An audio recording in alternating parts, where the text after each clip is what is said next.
আমরা যখন মারা যাব, মারা যাওয়ার পরে কবরে যখন লাশটাকে রাখা হবে তখন একটা দোয়া পড়া হয়। আপনারা বলুন তো কোন দোয়া? নাকি বলা হবে বিসমিল্লাহি ওয়া আলা মিল্লাতি আওয়ামী লীগ, বিএনপি, জাতীয় পার্টি? কি বলা হবে? যে বিসমিল্লাহি ওয়া আলা মিল্লাতে রাসূলিল্লাহ। তাহেরি সাহেবকে যদি প্রশ্ন করেন যে এই দোয়ার বাংলা অর্থ কি, এই দোয়ার বাংলা অর্থ হচ্ছে, রে মাইয়িত, তুমি পৃথিবীতে কোন দলের প্রেসিডেন্ট আর প্রাইম মিনিস্টার ছিলাম, কোন দলের এমপি ছিলাম, কোন দলের মেয়র ছিলাম, কোন দলের উপজেলা চেয়ারম্যান ছিলাম, সব আইডেন্টিটি আজকে কাট অফ হয়ে গেছে। আজকে তোমাকে আল্লাহর নামে আমার নবীর দলে উঠায়া দিলাম। এটাই হচ্ছে বিসমিল্লাহি ওয়া আলা মিল্লাতি রাসূলিল্লাহ। আল্লাহর হাবিব মুহাম্মদ সাল্লাল্লাহু আলাইহি ওয়াসাল্লাম উটের উপর আরোহণ করে তিনি বলেছিলেন, ওগো আমার সাহাবায়ে কেরাম, আমি তোমাদের জন্য দুটি জিনিস শিখে গেলাম। মা ইন আখাজতুম লান তাদিল্লু, যদি তোমরা এই দুইটা জিনিসকে আঁকড়ে ধরে থাকতে পারো তাহলে তোমরা লান তাদিল্লু, কখনো তোমরা পথভ্রষ্ট হবে না, গুমরা হবে না।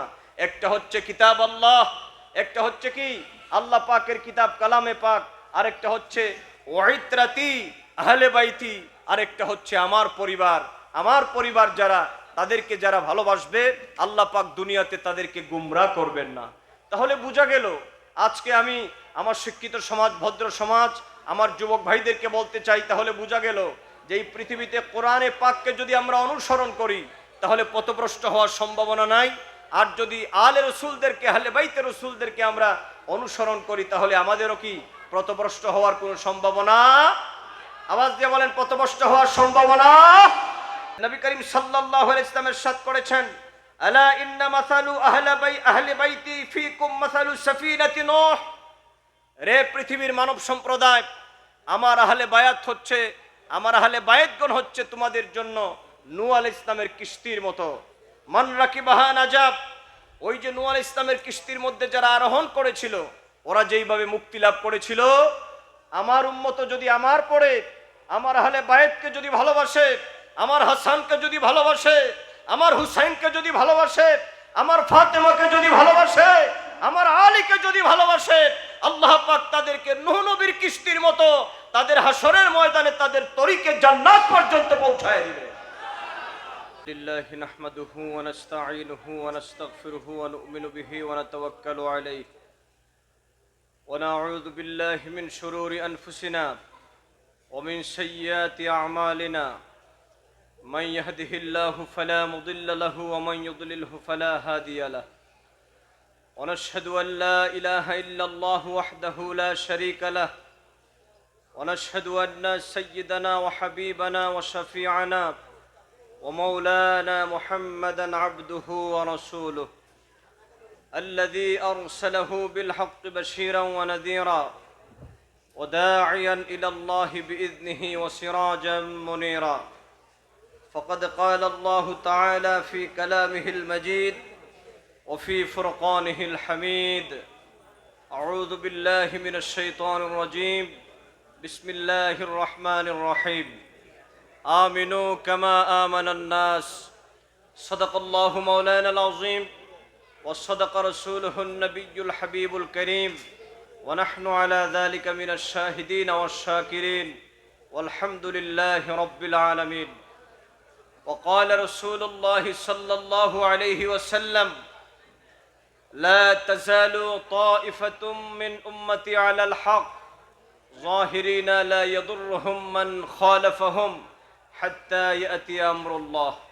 وقال تعالى في شان حبيبه ومحبوبه مخبرا وآمرا إن الله وملائكته يصلون على النبي يا أيها الذين آمنوا صلوا عليه وسلموا تسليما. আমার সাথে মোহব্বতের সাথে প্রাণ খুলে একটু দুরূদ ও সালাম পড়ুন। আল্লাহুম্মা সাল্লি আলা সাইয়্যিদিনা মাওলানা মুহাম্মদ ওয়া আলা আলি সাইয়্যিদিনা। জোরে সুরে মোহব্বতে পড়েন, আল্লাহুম্মা সাল্লি আলা সাইয়্যিদিনা মাওলানা মুহাম্মদ ওয়া আলা আলি সাইয়্যিদিনা سيدنا যেতে যদি চোরে আশিক নবীর বাড়ি মদিনা প্রাণ ভরিয়া পড়ো দরুদ হয় নবীর দিওয়ানা আল্লাহুম্মা সাল্লি আলা জোরে মোহব্বতে محمد وعلى آل سيدنا محبت ایک ذکر پڑھو لا الہ الا اللہ لا الہ حق لا الہ الا اللہ لا الہ الا اللہ بولو لا الہ لا إله حسبي ربي جل الله ما في قلبي غير الله بل حسبي ربي جل الله ما في قلبي غير الله نور محمد صلى الله لا إله إلا الله بولو نور محمد صلى الله لا إله إلا الله لا إله لا إله يا رحمن يا الله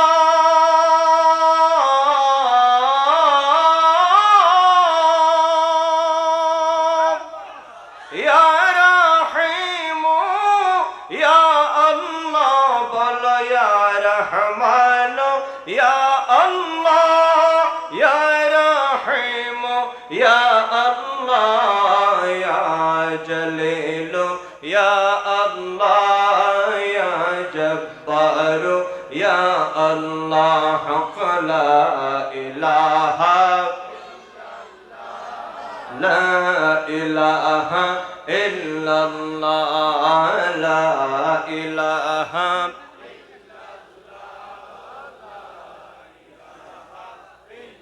لا إله إلا الله محمد رسول الله সকলে বলুন সাল্লাল্লাহু আলাইহি ওয়াসাল্লাম।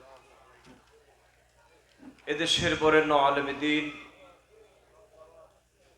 বাংলাদেশের এই ৫৬,০০০ বর্গ মাইলের এই পরিমণ্ডল অতিক্রম করে গোটা পৃথিবীতে যার মেধা এবং প্রতিভার বিকাশ ইতিমধ্যে হয়েছে তিনি হচ্ছেন আমাদের সকলের অত্যন্ত প্রিয় ভাজন ব্যক্তিত্ব বিশিষ্ট ইসলামী চিন্তাবিদ হযরতুল আল্লামা মাওলানা মুফতি গিয়াসউদ্দিন আত-তাহেরি সাহেবের আহ্বানে দাওয়াতে ইমানি বাংলাদেশের অধীনে তাহেরিয়া সুন্নি যুব সংগঠন বাংলাদেশের ৮ম প্রতিষ্ঠাবার্ষিকী উপলক্ষে আজকের এই ঐতিহাসিক মওলা আলী কনফারেন্স ২০২৪ সনের সম্মানিত সভাপতি হযরত উলামায়ে কেরাম, বিশেষ করে মঞ্চে উপস্থিত আছেন আজকের মাহফিলের সম্মানিত প্রধান আলোচক, এই কনফারেন্সের রৌনকবর মেহমান, শাহজালাল বিজ্ঞান ও প্রযুক্তি বিশ্ববিদ্যালয়ের পলিটিক্যাল স্টাডিজ বিভাগের সহযোগী অধ্যাপক ডক্টর মাওলানা ইমদাদুল হক সাহেব, প্রথিতযশ শাহ আলমে দ্বীন, মুরব্বিয়ানে ইজাম, যুবক বন্ধুরা, শিক্ষাবিদ, রাজনীতিবিদ, সাংবাদিক বন্ধুরা সহ আমাদের আওয়াজ যে যেখান থেকে শুনছেন শ্রদ্ধেয় মা বোনেরা, সকলের প্রতি আমি সালাম নিবেদন করছি। আসসালামু আলাইকুম ওয়া রাহমাতুল্লাহ। সম্মানিত সুধী, আজকের মাহফিলটি অন্যান্য মাহফিলের মতো গতানুগতিক কোনো মাহফিল নয়। কথা বলেন ঠিক কিনা? আমি দেখতে চাই এই প্রোগ্রামে আল্লাহ এবং রসুলের সন্তুষ্টির জন্য কারা এসেছেন আর এমনিতেই শুধু দেখার জন্য কারা এসেছেন। আমি যদি প্রশ্ন করি, এই যে আপনারা কষ্ট করে আরামের ঘুমকে হারাম করে আজকের এই মাওলা আলী কনফারেন্সে এত সময় আপনারা বসে আছেন, আমার তো মনে হয় আপনাদের একটি মাত্র উদ্দেশ্য, সেটা হচ্ছে আল্লাহ এবং তার হাবিবকে খুশি এবং রাজি করা। কাজী আয় ছেলেরা, আয় কথা বলে কে? বাবারা কোনো কথা বলিও না, দেখি একটু চুপচাপ আমরা বসবো। বলেন ইনশাআল্লাহ। আমি তো কি বক্তৃতা করব, আমার ভাইজান যেমন চেহারা তেমন সুন্দর পাঞ্জাবি, উনার বক্তৃতা শুনে আমার মধ্যে একটা চেতনা জাগ্রত হলো, আমার ধারণাটা চেঞ্জ হয়ে গেল। আসলে আমি বক্তৃতার শুরুতে উনার শুকরিয়া আদায় করা লাগে, যে দেশে আমরা আওয়ামী লীগ বিএনপি যেই কোনো দলই করি না কেন, আমাদের মূল দল হচ্ছে আহলুস সুন্নাত ওয়াল জামাত। কারণ আমরা যখন মারা যাব, মারা যাওয়ার পরে কবরে যখন লাশটাকে রাখা হবে, তখন একটা দোয়া পড়া হয়। আপনারা বলুন তো কোন দোয়া? নাকি বলা হবে বিসমিল্লাহি ওয়া আলা মিল্লাতে আওয়ামী লীগ বিএনপি জাতীয় পার্টি? কি বলা হবে? যে বিসমিল্লাহি ওয়া আলা মিল্লাতে রাসূলিল্লাহ। তাহেরি সাহেবকে যদি প্রশ্ন করেন যে এই দোয়ার বাংলা অর্থ কি, এই দোয়ার বাংলা অর্থ হচ্ছে, রে মাইয়িত, তুমি পৃথিবীতে কোন দলের প্রেসিডেন্ট আর প্রাইম মিনিস্টার ছিলাম, কোন দলের এমপি ছিলাম, কোন দলের মেয়র ছিলাম, কোন দলের উপজেলা চেয়ারম্যান ছিলাম, সব আইডেন্টিটি আজকে কাট অফ হয়ে গেছে। আজকে তোমাকে আল্লাহর নামে আমার নবীর দলে উঠায়া দিলাম। এটাই হচ্ছে বিসমিল্লাহি ওয়া আলা মিল্লাতি রাসূলিল্লাহ। এজন্য আমিও আমার ভাইজানের সাথে, নামটা কি জানি ভাইজানের, তাহের সাহেব, আমার মামুন ভাই, আলহামদুলিল্লাহ ওনার সাথে আমি এবং আমার সভাপতি সাহেবের সাথে কণ্ঠ মিলিয়ে বলতে চাই, আমাদের মূল দলের নাম হচ্ছে আহলুস সুন্নাত ওয়াল জামাত। ডান হাত তুলে বলো আমরা সুন্নি মুসলমান, ঠিক করে বলো আল্লাহ।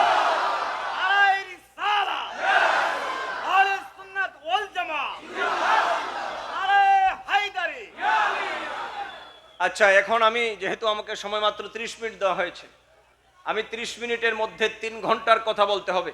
অতএব আমি যা মোটামুটি আপনাদেরকে শুরুতে বলে দিলাম, দয়া করে একটু সময় কি আপনারা চুপচাপ থাকতে পারবেন? এই চালা ভাই, এই চালা ভাই, ভাই আল্লাহর রাস্তায় 30টা মিনিট তোমার দরকার, টাকা হাত দিয়ে যাবো যা পাই অর্ধেক। তারপরে তুমি চা বিক্রি করে ডিস্টার্ব করিও না। আপনারা পিছনে যারা আছেন দয়া করে ভাই, আর আমি তো দেখতে পাচ্ছি আমার ভাই অসংখ্য যুবকেরা এখানে, আর যুবকরা তো হচ্ছে ইসলামের সম্পদ। যেহেতু আল্লাহর হাবিব বলেছেন উসিকুম বিশ-শাবাবে খায়রা, তোমরা যুবকদেরকে ভালো উপদেশ দাও। কারণ যুবকদের চেতনায়, যুবকদের বিবেকে যদি, যুবকদের রক্তে যদি একবার সুন্নি আন্দোলনের আগুন জ্বলে উঠে, এই দেশে সুন্নিয়ত কায়েম হওয়ার আগ পর্যন্ত আর ঘরে ফেরা সম্ভব হবে না।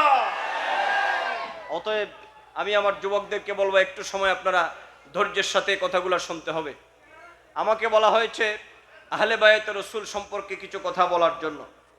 আপনারা সকলে জানেন যে এই পৃথিবীতে বহু পরিবার আছে, যেমন খান পরিবার আছে, শেখ পরিবার আছে, চৌধুরী পরিবার আছে, পাঠান পরিবার আছে, বহু পরিবার আছে। কিন্তু আপনারা বলুন তো কোন পরিবারের নামে কি মহাগ্রন্থ আল কোরআনুল কারীমের মধ্যে যে ওই পরিবারের লোকজন একদম তাদের কোনো দোষ নাই, ত্রুটি নাই, কোরআনুল কারীমের মধ্যে এমন একটি আয়াতও কি খুঁজে পাওয়া যাবে ভাই? কিন্তু এই পৃথিবীর মধ্যে আমার দয়াল নবীর পরিবার একমাত্র পরিবার, যেই পরিবারের পবিত্রতা সম্পর্কে, যেই পরিবারের সম্মান মর্যাদা প্রসঙ্গে মহান আল্লাহ পাক মহাগ্রন্থ আল কোরআনুল কারীমের মধ্যে সরাসরি তিনি আয়াতে কারিমা নাযিল করেছেন। যেমন আল্লাহ পাক বলেন, এই পৃথিবীর মধ্যে একমাত্র আমার বন্ধু নবীর পরিবার, এই পরিবারটাকে সুরক্ষা করার দায়িত্ব হচ্ছে আমি আল্লাহ। যেমন আল্লাহ পাক বলেন, ইন্নামা ইউরিদুল্লাহু লিইয়ুযহিবা আনকুমুর রিজসা আহলাল বাইতি ওয়া ইউতাহহিরাকুম তাতহীরা। আল্লাহ পাক বলেন, ইয়া রাসূলুল্লাহ, এই পৃথিবীর মধ্যে আপনার হাসান, এই পৃথিবীর মধ্যে আপনার হুসাইন, এই পৃথিবীর মধ্যে ফাতেমা, এই পৃথিবীর মধ্যে আলী, এই চারজনকে পৃথিবীর কোনো মানুষ সুরক্ষা দেওয়া লাগবে না গো নবীজি আমার। ইয়া রাসূলুল্লাহ, ইয়া হাবিবাল্লাহ, নবী আমার, এই চারজনের সুরক্ষার দায়িত্ব আমি আল্লাহ পাক আমার আপন কুদরতে গ্রহণ করে নিলাম। তার মানে নবী আপনার যেমন কোনো অপরাধ নাই, আপনার যেমন কোনো অন্যায় নাই, কথা বলেন, আমার নবীর কোনো অপরাধ, আমার নবীর কোনো অন্যায়। ঠিক সেইভাবে আল্লাহ পাক তার হাবিবে পাকের ওসিলায় তার নবী পরিবারকে আল্লাহ পাক সুরক্ষিত রেখেছেন। তাহলে আজকের কনফারেন্স থেকে প্রথম যেই কথাটা আমরা জানবো সেটা হচ্ছে, আমার নবী পরিবার এমন একটি পরিবার, আমার নবীর যেমন কোনো গুনাহ নাই, আমার নবীর পরিবারেরও কোনো গুনাহ নাই।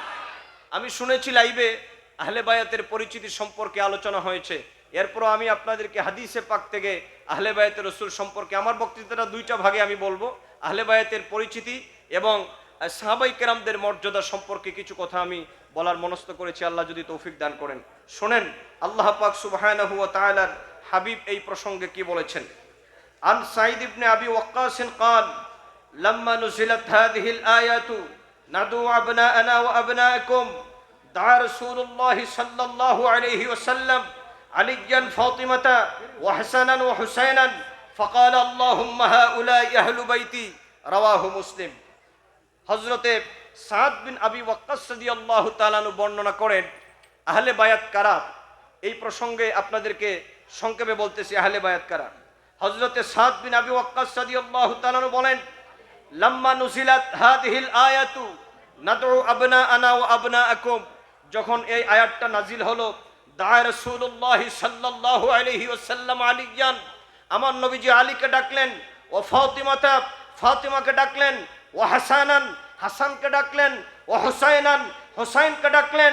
এরপরে আল্লাহ পাকের হাবিব তার নূরানি দুইটা হাত আকাশের দিকে তুলে বললেন, আয় আল্লাহ তাআলা, আল্লাহুম্মা হাউলাই আহলু বাইতি, আয় আল্লাহ তাআলা, এই পৃথিবীর মধ্যে আমার আপনজন বলতে আর কেউ নাই, ওরাই হচ্ছে আমার সবচেয়ে বড় আপনজন।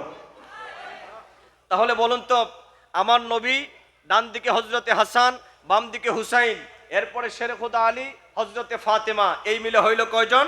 পাঁচজন। এই পাঁচজনকে বলা হয় আহলে বায়াত বা আলে আবা বলা হয়। প্রিয় সুধী বন্ধুরা আমার, এই যে আহলে বায়াত রাসূল, এই আহলে বায়াত রাসূলদেরকে আল্লাহ পাক কি পরিমাণ মর্যাদা দিয়েছেন দেখেন।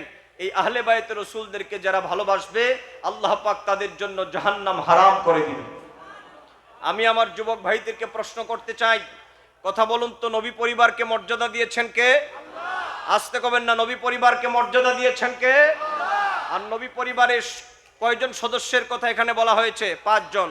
আমার নবীজি, হযরতে হাসান, হুসাইন, শেরে খুদা আলী আর ফাতিমাতুজ জাহরা। আর ওনাদেরকে যারা ভালোবাসবে আল্লাহ পাক তাদের জন্য জাহান্নামের আগুনকে হারাম করে দিবেন। এজন্য আল ঈমানু বিদউ ওয়া সাবউনা শুবা, এই সিরিয়ালের 13তম সিরিয়ালের মধ্যে আছে যে আহলে বায়াত রাসূলদের ভালোবাসার নাম হলো ঈমান। আচ্ছা, আমি যদি আপনাদেরকে বলি যে আমাদের ভিতরে ঈমান আছে না নাই? কথা বলেন, আছে না নাই? আল্লাহ এবং রসুলকে শুধুমাত্র মৌখিকভাবে বিশ্বাস করার নাম ঈমান নয়, আল্লাহ এবং রসুলকে মহব্বত করার পাশাপাশি আহলে বায়াত রাসূলদেরকে ভালোবাসাটাও কি ঈমানের অন্তর্ভুক্ত। দেখেন, আহলে বায়াত রাসূলদেরকে যারা ভালোবাসবে তাদেরকে আল্লাহ পাক দুনিয়াতেও নাজাত দান করবেন, পরকালে আল্লাহ পাক তাদেরকে জাহান্নাম থেকে মুক্তি দিবেন। যেমন হাদিসে পাকের মধ্যে এসেছে, ক্বালাত উম্মু সালামাতা, হাদিসে পাকের মধ্যে এসেছে, ওয়ান আবি যাররিন আন্নাহু ক্বাল ওয়া হুয়া আখিযুন বিবাবিল কাবা সামিআতুন নাবিয়্য সাল্লাল্লাহু আলাইহি ওয়াসাল্লাম ইয়াকুল আলা ইন্না মাসালা আহলে বাইতি ফীকুম মাসালু সাফিনাতি নূহ মান রাকিবাহা নাজা ওয়া মান তাখাল্লাফা আনহা হালাকা। হযরতে আবি যর রাদিয়াল্লাহু তাআলা বর্ণনা করেছেন, এই যে হাদিসখানা আপনাদের সামনে বলতেছি, এই হাদিসখানা যখন হযরতে আবু যর বর্ণনা করেছেন, ওয়া হুয়া আখিযুন বিবাবিল কাবা, হযরতে আবু যর গিফারি রাদিয়াল্লাহু তাআলা কাবার দরজায় ধরে আল্লাহর নামে শপথ করে এই হাদিসখানা বর্ণনা করেছেন। সুবহানাল্লাহ। আচ্ছা বলুন তো, যে কাবা ঘরের দরজার মধ্যে ধরে শপথ করে যে হাদিসখানা বলা হয়েছে, এর মর্যাদা তো বর্ণনার ক্ষেত্রে অন্যান্য হাদিস বর্ণনার চাইতে তো একটি বেশি হওয়ারই কথা। তিনি বলেছেন যে নবী করিম সাল্লাল্লাহু আলাইহি ওয়াসাল্লাম ইরশাদ করেছেন, আলা ইন্না মাসালু আহলি বাইতি ফীকুম মাসালু সাফিনাতি নূহ, রে পৃথিবীর মানব সম্প্রদায়, আমার আহলে বায়াত হচ্ছে, আমার আহলে বায়াতগণ হচ্ছে তোমাদের জন্য নূহ আলাইহিস সালামের কিস্তির মতো। মান রাকিবাহা নাজাব, ওই যে নূহ আলাইহিস সালামের কিস্তির মধ্যে যারা আরোহণ করেছিল, ওরা যেইভাবে মুক্তি লাভ করেছিল, আমার উম্মত যদি আমার পরে আমার আহলে বায়াতকে যদি ভালোবাসে, আমার হাসানকে যদি ভালোবাসে, আমার হুসাইনকে যদি ভালোবাসে, আমার ফাতেমাকে যদি ভালোবাসে, আমার আলীকে যদি ভালোবাসে, আল্লাহ পাক তাদেরকে নূহ নবীর কিস্তির মতো তাদের হাসরের ময়দানে তাদের তরিকে জান্নাত পর্যন্ত পৌঁছায় দিবে। তাহলে প্রিয় সুদীপ, বোঝা গেল যে আহলে বাইত রাসূলদের আলোচনা শুধু এটা অন্যান্য মাহফিলের অন্যান্য বিষয়বস্তুর মতো আলোচিত কোনো বিষয়ই নয়, এটার সাথে আমাদের ইমানের সম্পর্ক রয়েছে এবং আহলে বাইত রাসূলদের আলোচনার সাথে জান্নাতের একটা সুসংবাদ রয়েছে। কথা বলো না যুবক, ঠিক কিনা? অতএব আমরা কি জান্নাতে যেতে চাই? কথা বলেন, জান্নাতে যেতে চাই? তাহলে জান্নাতে যেতে হলে হযরতের শেরে খোদা আলীর মহব্বতের প্রয়োজন আছে না নাই? হযরত ইমাম হাসানের মহব্বতের প্রয়োজন আছে না নাই? ইমাম হুসাইন খাতুনে জান্নাত ফাতেমার মহব্বতের প্রয়োজন আছে। এরপরে আসেন, আমি আপনাদেরকে আর দুই একটি কথা বলে আমি আমার ভিন্ন বিষয়ের দিকে আমি আপনাদেরকে নিয়ে যাব।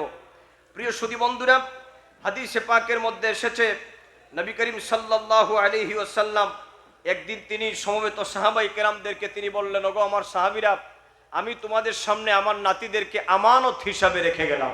বল সুবহানাল্লাহ। অপর হাদিসের মধ্যে এসেছে নবী করিম সাল্লাল্লাহু আলাইহি ওয়াসাল্লাম বিদায় হজ্জের ভাষণের সময় আল্লাহর হাবিব মুহাম্মদ সাল্লাল্লাহু আলাইহি ওয়াসাল্লাম উটের উপর আরোহণ করে তিনি বলেছিলেন, ওগো আমার সাহাবাই কেরাম, আমি তোমাদের জন্য দুটি জিনিস রেখে গেলাম। মা ইন আখাজতুম লান তাদিল্লু, যদি তোমরা এই দুইটা জিনিসকে আঁকড়ে ধরে থাকতে পারো তাহলে তোমরা লান তাদিল্লু, কখনো তোমরা পথভ্রষ্ট হবে না, গুমরা হবে না। একটা হচ্ছে কিতাব আল্লাহ, একটা হচ্ছে কি আল্লাহ পাকের কিতাব কালামে পাক, আরেকটা হচ্ছে ওয়াইত্রাতি আহলে বাইতি, আরেকটা হচ্ছে আমার পরিবার। আমার পরিবার যারা, তাদেরকে যারা ভালোবাসবে আল্লাহ পাক দুনিয়াতে তাদেরকে গুমরা করবেন না। তাহলে বোঝা গেল, আজকে আমি আমার শিক্ষিত সমাজ, ভদ্র সমাজ, আমার যুবক ভাইদেরকে বলতে চাই, তাহলে বোঝা গেল যে এই পৃথিবীতে কোরআনে পাককে যদি আমরা অনুসরণ করি তাহলে পথভ্রষ্ট হওয়ার সম্ভাবনা নাই। আর যদি আলে রসুলদেরকে, আহলে বাইতে রসুলদেরকে আমরা অনুসরণ করি তাহলে আমাদেরও কি পথভ্রষ্ট হওয়ার কোনো সম্ভাবনা? আওয়াজ দিয়ে বলেন, পথভ্রষ্ট হওয়ার সম্ভাবনা।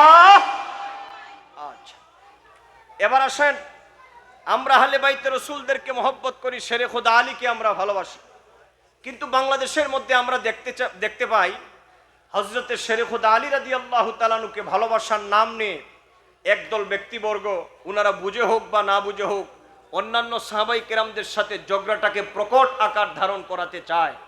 আমি আজকে এখানে যারা জ্ঞানীগুণী শিক্ষিত সমাজ, আপনাদেরকে বলতে চাই, আপনারা বলুন তো, আল্লাহর নবীর প্রত্যেকজন সাহাবী সত্যের উপরে আছেন এবং প্রত্যেকজন সাহাবী হকের উপরে আছেন, এই বিশ্বাস আমাদের কাছে আছে না নাই? এই যুবকেরা একটু আওয়াজ দাও, আছে না নাই? অথচ আমরা দেখি আজকে শেরে খোদা আলীর কথা বলে আল্লাহর হাবিবের অন্যতম প্রসিদ্ধ একজন সাহাবী হযরতে আমিরে মুয়াবিয়া রাদিয়াল্লাহু তাআলা আনহুকে আলী রাদিয়াল্লাহু তাআলার এগেইনস্টে দাঁড় করানো হয়। আজকে হযরতে আমিরে মুয়াবিয়াকে বলা হচ্ছে তিনি নাকি একজন বাজে প্রকৃতির মানুষ ছিলেন। আজকে বলা হচ্ছে আমিরে মুয়াবিয়া রাদিয়াল্লাহু তাআলা আনহু তিনি নাকি একজন লংপট টাইপের মানুষ ছিলেন। আমি বলি, ভাই, এই দুনিয়া আমাদের চিরস্থায়ী থাকার জায়গা নয়। আপনার কাছে হয়তো সঠিক তথ্যটা পৌঁছে নাই, এজন্য আপনি আল্লাহর নবীর সাহাবীর ব্যাপারে এই ধরনের কথা বলছেন। আমি আপনাদেরকে অতি সংক্ষেপে একটি কথা বলতে চাই। বলুন তো, আল্লাহর হাবিবের হাদিসে পাকের মধ্যে যদি আমিরে মুয়াবিয়া রাদিয়াল্লাহু তাআলার ব্যাপারে প্রশংসা থাকে, ভালো কথা থাকে, তাহলে আমরা আমিরে মুয়াবিয়াকে মানতে চাই কিনা? এই যুবকের আওয়াজ দাও, চাই কিনা? এই কিতাবখানা হচ্ছে সুনানুত তিরমিজি। সুনানুত তিরমিজির একটা বাব আছে, ওই বাবের নাম হচ্ছে বাবু মানাকিবে মুয়াবিয়া ইবনে আবি সুফিয়ান রাদিয়াল্লাহু আনহু। এখানের মধ্যে দেখেন একখানা হাদিস এসেছে, আল্লাহর হাবিব ইরশাদ করেছেন, ক্বালা রাসূলুল্লাহি সাল্লাল্লাহু আলাইহি ওয়াসাল্লাম, আল্লাহুম্মা ইজআলহু হাদিয়ান মাহদিয়ান ওয়াহদি বিহি। আল্লাহর হাবিব হযরতে আমিরে মুয়াবিয়া রাদিয়াল্লাহু তাআলা আনহুর ব্যাপারে আল্লাহর নবী দোয়া করেছেন, আল্লাহুম্মা জাআলহু হাদিয়ান, আয় আল্লাহ তাআলা আমার আমিরে মুয়াবিয়াকে তুমি পথ প্রদর্শক হিসাবে তুমি কবুল করে নাও, ও মাহদিয়ান, এবং আমিরে মুয়াবিয়াকে তুমি হেদায়েতের উপর ইস্তেকামত থাকার তৌফিক দান করে দাও, ওয়াহদি বিহি, এবং আমার আমিরে মুয়াবিয়ার মাধ্যমে যেন লোকেরা যেন হেদায়েত পায়, আল্লাহ তুমি সেই ব্যবস্থা করে দাও। এখন আপনারা বলতে পারেন যে হুজুর, এই হাদিস সম্পর্কে হাদিসের মানের ব্যাপার কি? আসমাউর রিজাল আপনি তালাশ করেন, এই হাদিসের মানটা হাসান নয়, এই হাদিসের মান হচ্ছে সরাসরি সহিহ। তাহলে সহিহ হাদিসে যদি থাকে যে আল্লাহর নবী আমিরে মুয়াবিয়া রাদিয়াল্লাহু তাআলা আনহুর জন্য দোয়া করেছেন এবং উনার মাধ্যমে যাতে জনগণ হেদায়েত পায়, এই রকম একজন দোয়াপ্রাপ্ত সাহাবীকে আমরা মানার প্রয়োজন আছে না নাই? আওয়াজ দিয়ে বলা আছে না নাই? এবার আসেন আমি আপনাদেরকে কিছু তথ্য দেই। আজকের সমাজের মধ্যে যারা আমিরে মুয়াবিয়া রাদিয়াল্লাহু তাআলার ব্যাপারে এদিক সেদিক কথা বলেন, আমার ভাই যারা, ওনারাও আমাদের ভাই। আমি আজকে মৌলা আলী কনফারেন্স থেকে আজকে দায়িত্বহীন কণ্ঠে ঘোষণা করতে চাই যে হয়তো বা আপনার কাছে সত্য বিষয়টা পৌঁছায় নাই, বা আপনার গবেষণার মধ্যে একটু ত্রুটি ছিল, বা আপনার কাছে সত্য বিষয়টা আমরা উপস্থাপন করতে পারি নাই বিদায় আপনি হযরতে শেরখুদা আলী রাদিয়াল্লাহু তাআলার মহব্বত আপনার ভিতরে আছে, কিন্তু আপনি আমিরে মুয়াবিয়ার ব্যাপারে কথা বলছেন। দেখেন আমি আপনাদেরকে একটা ঘটনা শোনাই। আমিরে মুয়াবিয়া রাদিয়াল্লাহু তাআলার ব্যাপারে কত চমৎকার চমৎকার কথা এসেছে। আচ্ছা বলুন তো, আপনারা কি জানেন আমিরে মুয়াবিয়া রাদিয়াল্লাহু তাআলার বাবার নাম কি? তাড়াতাড়ি বলেন, অনেক কথা। বাবার নাম কি বলেন? হযরতে আবু সুফিয়ান রাদিয়াল্লাহু তাআলা আনহু। হযরতে আবু সুফিয়ান রাদিয়াল্লাহু তাআলা আনহু একদিন আল্লাহর নবী নূর নবী মুহাম্মদুর রাসূলুল্লাহ সাল্লাল্লাহু আলাইহি ওয়াসাল্লামের দরবারে গিয়ে বললেন, ইয়া রাসূলুল্লাহ, এই পৃথিবীর মধ্যে বহু মানুষ আপনার কাছে বহু জিনিস চায় গো নবী। ইয়া রাসূলুল্লাহ, আমি আবু সুফিয়ান আপনার দরবারে আজকে তিনটা জিনিস চাইতে আসলাম। আল্লাহর হাবিব বললেন, ও আবু সুফিয়ান, আজকে তুমি যত জিনিস চাইবা আল্লাহ পাক আমি নবীর উসিলায় তোমার প্রত্যেকটা দাবি কবুল করে নেবেন। আল্লাহু আকবার বলেন। আমিরে মুয়াবিয়া রাদিয়াল্লাহু তাআলা আনহু ওনার আব্বা জান তিনটা দাবি করেছেন।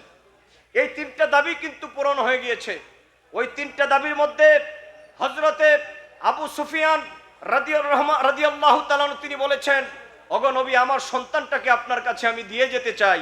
তাজআলহু কাতিবান বাইনা ইয়াদাইকা, আর আমার একটা দাবি থাকবে, আমার সন্তানটাকে আপনি একজন লেখক বানাবেন। বড় করে বলেন না সুবহানাল্লাহ। এই তথ্যগুলো একটু মনে রাখবেন আমার প্রিয় ভাই সব। আল্লাহর নবীর কাছে গিয়ে আবু সুফিয়ান রাদিয়াল্লাহু তাআলা আনহু বললেন যে তাজআলহু কাতিবান বাইনা ইয়াদাইকা, ওগো নবী, আমার সন্তানটাকে আপনার কাছে দিয়ে গেলাম যাতে করে আমার ছেলেকে একজন লেখক বানাতে পারেন। এখন আমার দেশের যারা বিরুদ্ধবাদী আছে ওনারা বলে, কই এখানে তো কাতিবে ওহির কথা উল্লেখ নাই, লেখকের কথা উল্লেখ আছে। কথা কি বুঝতেছেন ভাই? এই কথা যখন বলা হয় তখন ওনারা বলেন যে এখানের মধ্যে কাতিবে ওহি শব্দটা উল্লেখ নাই, এখানে কি আছে? লেখক শব্দটা উল্লেখ আছে। এবার আসুন তো দেখি, আমিরে মুয়াবিয়া রাদিয়াল্লাহু তাআলা আনহু তিনি যদি কাতিবে ওহি নাই হন, তাহলে আমরা কি জোর করে কাতিবে ওহি বানানোর দরকার আছে ভাই? এবার আসুন আপনাদেরকে একটা প্রমাণ দিয়ে দেই। ইমাম হযরতে প্রিয় সুধী বন্ধুরা, তারিখুল ইসলাম ইমাম যাহাবী রাহমাতুল্লাহি আলাইহির কিতাব, বিজ্ঞ আলেম ওলামা এখানে আছেন। এই তারিখুল ইসলাম ৪র্থ খণ্ডের ৩০৯ পৃষ্ঠার মধ্যে একখানা হাদিস এসেছে। ওয়ান আব্দুল্লাহ ইবনে আব্বাস রাদিয়াল্লাহু তাআলা আনহুমা قال كنت ألعب فدعاني رسول الله صلى الله عليه وسلم ادعوا لي معاوية وكان يكتب الوحي। হযরত আব্দুল্লাহ ইবনে আব্বাস রাদিয়াল্লাহু তাআলা আনহু বলেন, কুনতু আলআবু, আমি একদিন খেলা করতেছিলাম, ফাদাআনি রাসূলুল্লাহ সাল্লাল্লাহু আলাইহি ওয়াসাল্লাম, নবীজি আমাকে ডাকলেন, এ আব্দুল্লাহ ইবনে আব্বাস, তুমি কোথায়? তুমি এদিকে আসো। তিনি বললেন, লাব্বাইকা ইয়া রাসূলুল্লাহ, নবী আমি আপনার দরবারে হাজির আছি।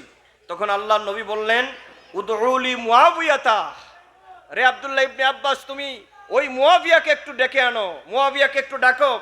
হযরত আব্দুল্লাহ ইবনে আব্বাস বলেন, আমি যখন মুয়াবিয়ার কাছে গেলাম, ওয়াকানা ইয়াকতুবুল ওয়াহইয়া, ওয়াকানা ইয়াকতুবুল ওয়াহইয়া, আমি দেখতে পেলাম যে হযরতে আমিরে মুয়াবিয়া তিনি ওহী লিখতেছেন।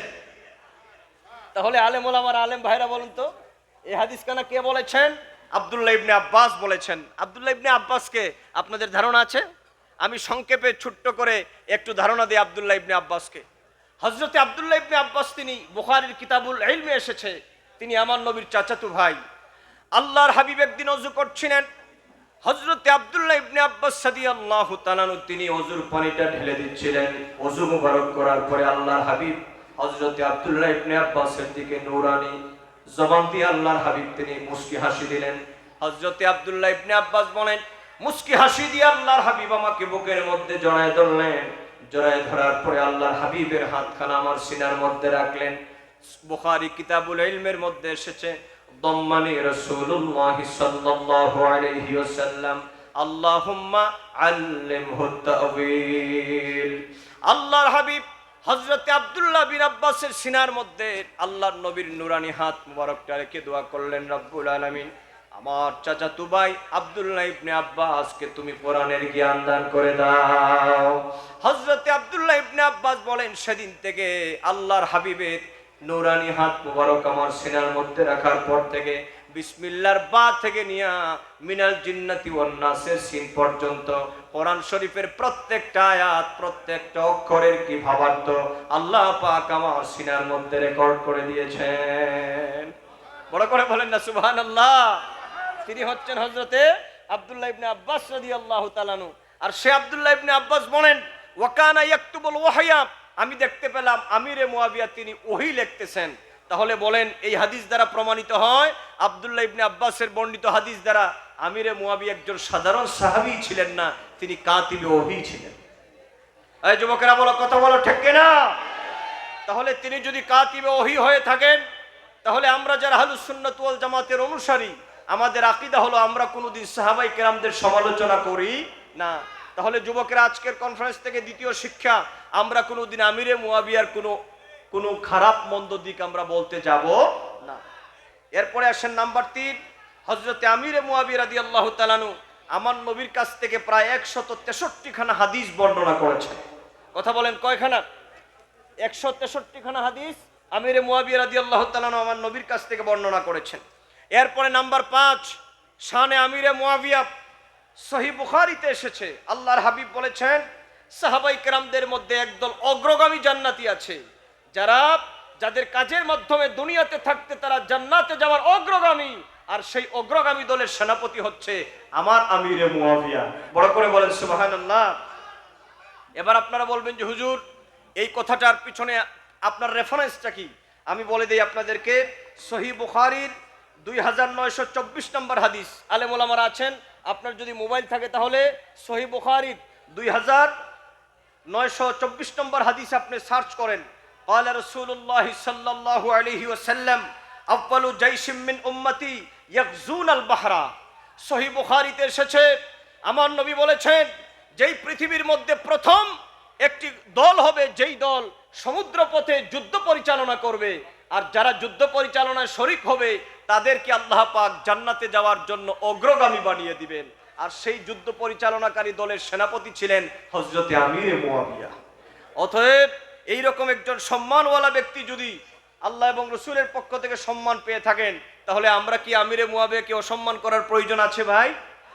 এরপরে দেখেন, সহিহ বুখারীর 3765 নম্বর হাদিসের মধ্যে এসেছে, এক ব্যক্তি হযরতে আব্দুল্লাহ ইবনে আব্বাস রাদিয়াল্লাহু তাআলা আনহুর কাছে গিয়ে বললেন, ওগো আব্দুল্লাহ ইবনে আব্বাস, আপনার আমিরে মুয়াবিয়া যেই রকম নামাজ পড়ে ওই নামাজ পড়াটা আমার কাছে পছন্দ হয় নাই। কথা বুঝতেছেন? আছেন এক শ্রেণীর মুনাফিক লোকেরা যে নিজেদের মধ্যে শুধু দ্বন্দ্ব লাগায়। ওই আমিরে মুয়াবিয়ার ব্যাপারে আব্দুল্লাহ ইবনে আব্বাস রাদিয়াল্লাহু তাআলা আনহুর কাছে গিয়ে বললেন যে আপনার আব্দুল্লাহ ইবনে আব্বাসের কাছে বলতেছেন যে আপনার আমিরে মুয়াবিয়া যেই রকম নামাজ পড়ে সেই নামাজটা আমার পছন্দ হয় নাই। এই কথা শোনার পরে হযরতে আব্দুল্লাহ ইবনে আব্বাস বললেন, দাহ, এবারে চুপ করো, তুমি সাবধান হয়ে যাও। এটাকে আরবিতে বলা হয় দাহ, মানে তিনি খুব সাবধানের বাণী উচ্চারণ করে বললেন। তিনি বললেন, আব্দুল্লাহ ইবনে আব্বাস বললেন, তুমি কার ব্যাপারে আমার কাছে নালিশ করতে এসেছো? ইন্নাহু ফাকিহুন। সুবহানাল্লাহ বলেন। ইন্নাহু ফাকিহুন, তিনি হচ্ছেন ফকিহ, একজন মুজতাহিদ, যিনি কারো মুকাল্লিদ নন, যিনি কারো অনুসরণ করা লাগে না, যিনি কোরআন সুন্নাহ থেকে মাসালা ইস্তেমবাদ করে গবেষণা করার ক্ষমতা রাখেন, তিনি হচ্ছেন মুজতাহিদ। অতএব তুমি সাবধান হয়ে যাও, আমিরে মুয়াবিয়া তিনি যেন তেন সাহাবী নন, তিনি হচ্ছেন একজন মুজতাহিদ সাহাবী। কাজেই আপনারা বলুন তো দেখি, আল্লাহর নবীর সাহাবায়ে কেরামদের শানে যদি এই রকম কথা বলা থাকে, তাহলে আমরা কি আমিরে মুয়াবিয়া রাদিয়াল্লাহু তাআলার বিরুদ্ধাচরণ করতে পারি ভাই? একটু কথা বলেন, করতে পারি ভাই? আমিরে মুয়াবিয়া রাদিয়াল্লাহু তাআলা, আমি শেষ করে দিচ্ছি, আমার সময় প্রায় শেষের দিকে। সাহাবায়ে কেরামদের মধ্যে কোনো দ্বন্দ্ব ছিল না, এগুলা ইসলামের ইতিহাস পর্যালোচনা করলে আপনারা দেখতে পাবেন যে মধ্যসত্যভোগী এক শ্রেণীর লোকেরা সাহাবায়ে কেরামদের মধ্যে দ্বন্দ্বের জন্ম দিয়েছে। প্রিয় সুধী বন্ধুরা, সাহাবায়ে কেরামদের মধ্যে বিভেদ জন্ম দেওয়ার অন্যতম একজন ব্যক্তি হচ্ছে আব্দুল্লাহ ইবনে সাবা। সেই আব্দুল্লাহ বিন সাবা সে হযরত উমর রাদিয়াল্লাহু তাআলা আনহুর আমলে সে ইসলাম ধর্ম গ্রহণ করেছিল। ইসলাম ধর্ম গ্রহণ করার পর সে মিশরে চলে যায়। মিশরের একটি উপত্যকায় গিয়ে সেখানের মধ্যে সে কি করতে লাগলো, সেখানের মধ্যে তার একটা দল গঠন করতে লাগলো। সে দল গঠন করতে লাগলো, কিন্তু তার ভিতরের মধ্যে ইমানি এবং ইসলামী যেই চেতনা, সেটা প্রকৃত চেতনা ছিল না, সে ছিল মুনাফিক। আমার আলেম ভাইরা আছেন, মুনাফিকদের মধ্যে আবার প্রকার ভেদ আছে। মুনাফিক ফাসিক, মুনাফিক কাফের। বলেন মুনাফিক কয় প্রকার? দুই প্রকার, মুনাফিক ফাসিক, মুনাফিক কাফের। এই যে আব্দুল্লাহ বিন সাবা, সে ছিল মুনাফিক কাফের। আর মুনাফিক কাফের হচ্ছে আল্লাযী আযহারাল ঈমান ওয়া আবতানাল কুফর, যে ব্যক্তি ঈমানকে প্রকাশ করে কিন্তু তার দিলের মধ্যে ওয়া আবতানাল কুফর, সে তার দিলের মধ্যে কুফরকে লুকায়িত রাখে, সে হচ্ছে কি মুনাফিক কাফের।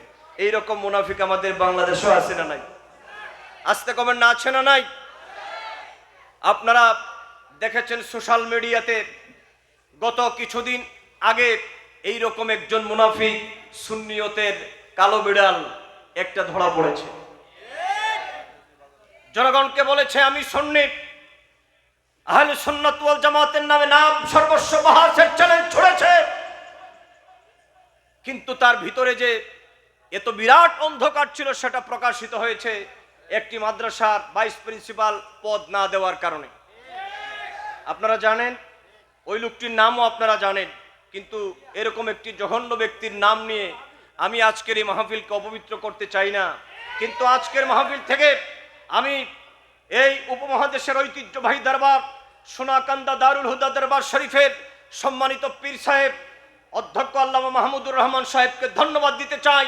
এই রকম একটা জিন্দা মুনাফিককে প্রমাণ পাওয়ার পরে কাল বিলম্ব না করে জুতা পেটা করে তাকে বিদায় করে দিয়েছেন।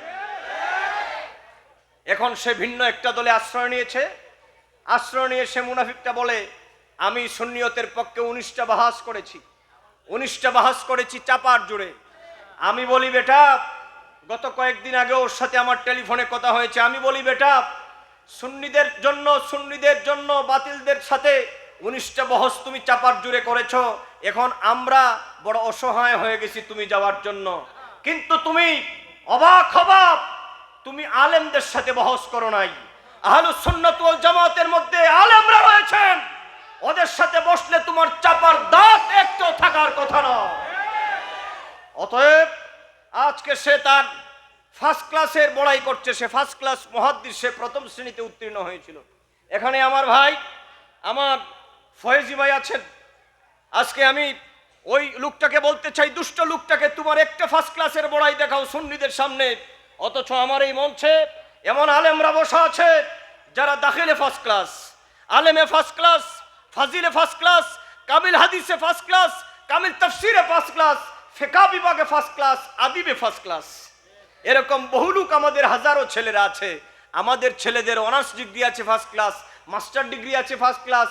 আরে বেটা পাগল, আমাদের ছেলেদের এই পরিমাণ ডিগ্রি আছে, ওই সার্টিফিকেট গুলা দিয়ে বেটা তোর কাফন পড়ানো যাবে, কিন্তু সে একটা ফার্স্ট ক্লাস নিয়ে আমাদের সামনে বড়াই দেখায়, আর সে নাকি আমাদের জাত বাঁচিয়েছে। বেটা আল্লাহ ওই রকম আব্দুল্লাহ ইবনে সাবার বংশধরদেরকে যুগে যুগে জুতা পেটা করেছেন।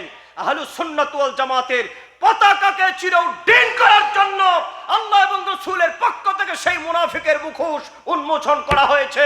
কথা বলো ঠিক কিনা? অতএব আজকের এই কনফারেন্স থেকে আব্দুল্লাহ ইবনে সাবার সেই উত্তরসূরিকে আমরা সতর্ক করতে চাই, তুমি সাবধান হয়ে যাও। আর যদি তোমার বুকের পাটা এত শক্ত থাকে, তাহলে তুমি কোথায় বসবা একটু সুন্নিদের সাথে, ওই দিন তারিখটা ঠিক করে একটু আমাদের সাথে কথা বলবা। আর যদি এই দেশে সাম্প্রদায়িক দাঙ্গার জন্ম দাও, যদি এই দেশে যদি সুন্নি কওমি এবং আমাদের দেশে বিভিন্ন ধরনের যেই রকম একই গ্রুপ আছে, ওই গ্রুপের জন্ম যদি তুমি দাও, তাহলে এই দেশের জনগণ তোমাদেরকে কি ছাড়বে না। আমরা মিলেমিশে আছি, মিলেমিশে থাকতে চাই। আমার সর্বশেষ কথা হলো, সেটা আমার প্রিয় ভাই আমার একজন ভাই যদি না বুঝে আমরা তাকে বুঝাবো, কথা বলেন ঠিক কিনা? কিন্তু দ্বন্দ্ব করা যাবে না। সর্বশেষ কথা বলতে চাই, আজকের মাহফিলের যিনি আয়োজন করেছেন, আহ্বান করেছেন, আমাদের অত্যন্ত সম্মানীয় ব্যক্তিত্ব, আপনাদের অত্যন্ত মহব্বতের ভাই আল্লামা গিয়াসউদ্দিন আত-তাহেরি সাহেব। আহলুস সুন্নাত ওয়াল জামাতের জন্য আজকের যে ইন্তেজাম, এই ভৈরবের মতো এলাকাতে আজকের এই প্রোগ্রাম, এটা প্রমাণ করে যে এই লোকটা মনে প্রাণে আহলুস সুন্নাত ওয়াল জামাতের জন্য জীবন দিতেও প্রস্তুত আছে। অতএব এমন একজন ব্যক্তিকে আমরা তার হাতকে শক্তিশালী করার প্রয়োজন আছে না নাই? আসতে কবার না আছে না নাই? অতএব আল্লাহ পাক যেন আমাদেরকে সঠিক সমঝ দান করেন, আহলে বাইতে রসুল, আসহাবে রসুল, সাহাবাই কেরামদের মর্যাদা যথাযথভাবে আমরা বুঝে আমল করার তৌফিক যেন আল্লাহ পাক দান করেন। হাদা মা ইনদি ওয়াল ইলমু ইনদাল্লাহ ওয়া আখিরু দাওয়ানা আনিল হামদুলিল্লাহি রাব্বিল আলামিন। আসসালামু আলাইকুম ওয়া রাহমাতুল্লাহ।